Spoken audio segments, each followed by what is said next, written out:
வணக்கம் மக்களே. மராட்டிய மாநிலம் பூனேல ஒரு 17 வயசு பையன் மது போதையில கார் எடுத்துட்டு போய் விபத்து ஏற்படுத்தி அதுல 2 பேர் பரிதாபகரமா உயிரிழந்திருக்காங்க.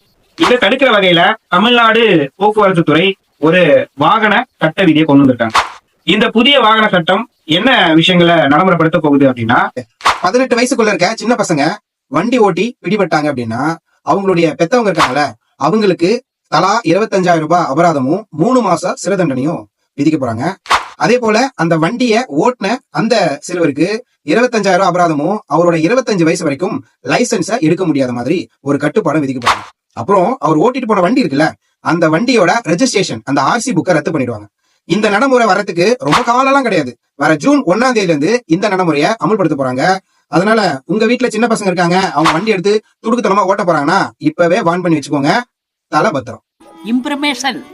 Information is wealth.